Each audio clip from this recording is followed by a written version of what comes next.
cope with the loss of a parent. But in a shocking turn of events, she's now been charged with her husband's murder. Fox News correspondent Jeff Paul has the story. They were married for 9 years, had 3 kids, when in March of 2022, Corey Richins made her husband Eric a mixed drink to celebrate him selling a home. But after checking on the kids, Corey came back to find Eric unresponsive. She called 911, but Eric died. Investigators now say she poisoned him with fentanyl.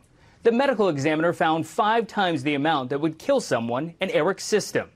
As investigators began to build their case, Corey was busy writing a children's book. She titled the picture book, Are You With Me? Its aim to help grieving kids with the loss of a loved one. She even went on a local media tour to promote the book, calling her husband's death unexpected.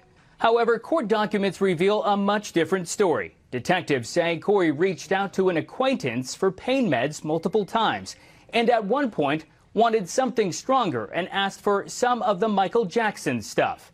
After Corey received 15 to 30 fentanyl pills, the criminal complaint shows during a Valentine's Day dinner, Eric became very ill. Eric believed that he had been poisoned. Eric told a friend that he thought his wife was trying to poison him.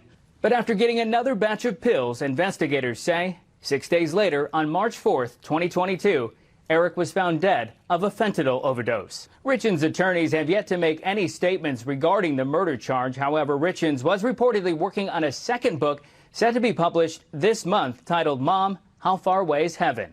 In Los Angeles, Jeff Paul, Fox News. We will have legal analysis of this shocking case right after this short break. Stay with us.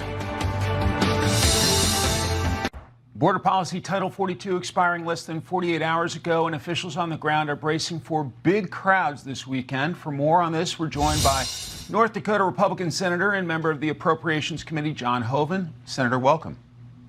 Good to be with you, Mike. Senator, you're just back from the border. What did you see, and what should the Biden administration do about it? Well, as you know, Title 42 is expired now, and they're saying that under Title 8, they're going to manage the border, and nothing could be further from the truth.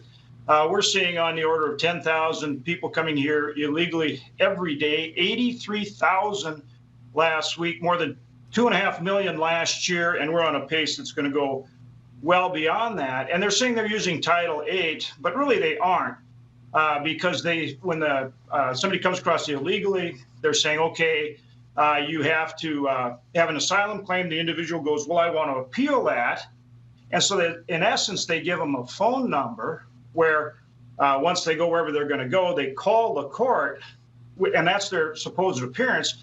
And they make that call because then they get an alien identification number and they're entitled to work and get benefits. And then their actual court date for asylum isn't for maybe 5 years. And of course, they stay and they don't show up for that. But think of the message that's going back to South America, Central America. There's people coming here from over 100 countries now. You not only can come up and stay, you're going to get benefits as well.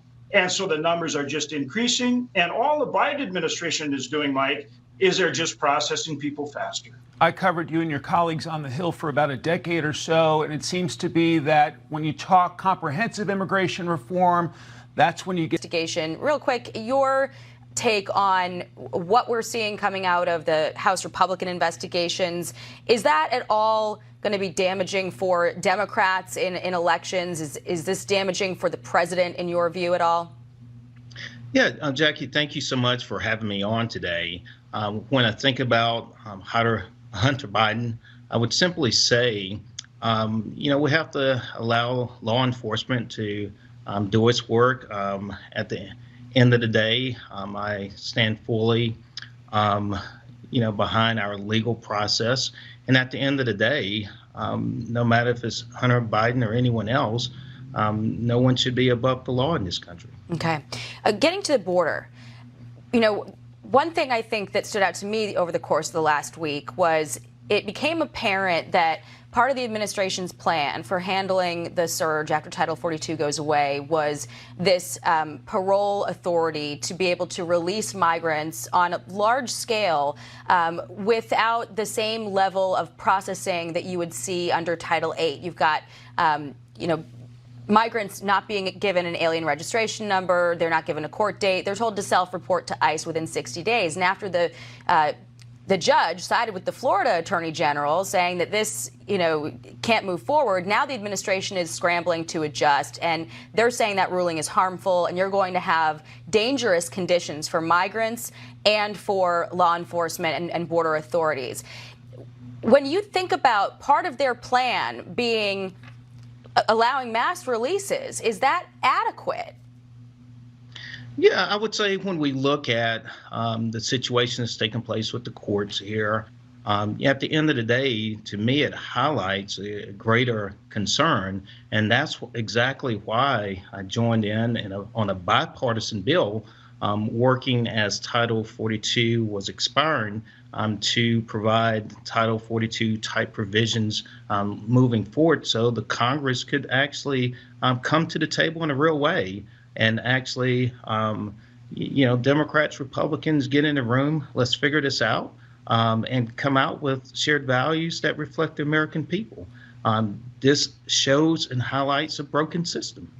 So you've got you're a Democrat, your Democrat colleagues are calling for something along the lines of Title 42 that would allow the country to expel people. Is that what you're saying, just to get that clear? Essentially, what we've seen now are these provisions that have been in effect, and essentially, what we would do would continue, but more importantly, Jackie, bring in Democrats, Republicans, and really work in a bipartisan way to come up with real comprehensive immigration reform for our country, one that's based on safety, organization, as well as that takes into account the humanitarian parts of this whole issue. Okay. And turning to the debt limit talks, the meeting on Friday was postponed to early in the week because we're told by both sides that there's some progress happening here.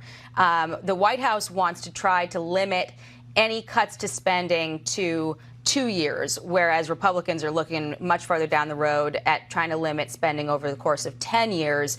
We're hearing there's some agreement on clawing back COVID funds and maybe on permitting reforms, but in terms of what they will allow to be cut, we don't really have a lot of insight into that. Do you, as a member of your party, see any areas where spending can be reduced? Right now, truly appreciative of efforts that would bring the president and congressional leaders together in a real way. And as they come together, I would hope they would continue to put the American people first here. It is a reality when we're over $31 trillion looking at our national debt. That is of great concern. At the same time, we must increase our debt ceiling. The American people can't default. Default means potential recession, massive job loss, and crippling benefits to the American people. We have to, at the end of the day, work in a bipartisan way to put the needs and the interests of the American people first here. All right. Well, we will watch it play out, and hopefully there's some progress next week before the president goes away to Asia. He's going to be gone for a good part of the end of this month before we get to that, potentially closer to the X date. So, Congressman Don Davis, thank you very much for being with us. Appreciate your time. Thanks again for having me, Jackie. Mike. Jackie, a Utah mom who wrote a children's book about the grief over suddenly losing her husband, is now accused of killing him with a massive dose of fentanyl. The details next.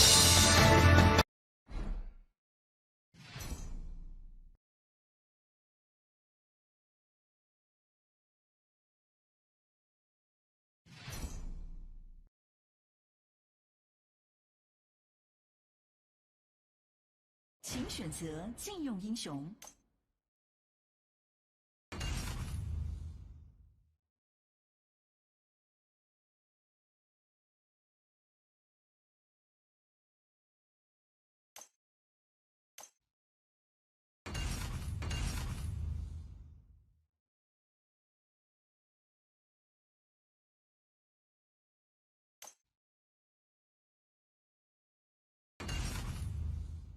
我方选择英雄。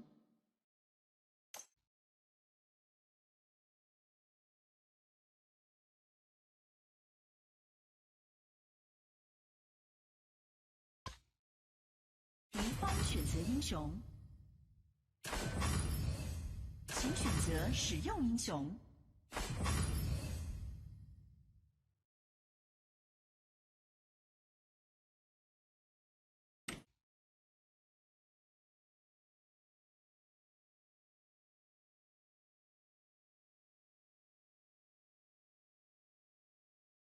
心情不好的时候，就来和克里希聊聊天吧。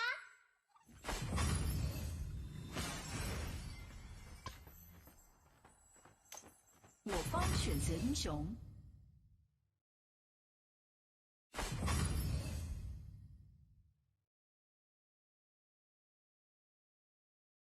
敌方选择英雄。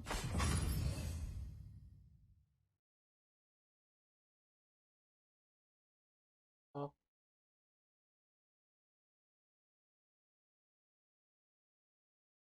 还剩10秒。打好就好，随便。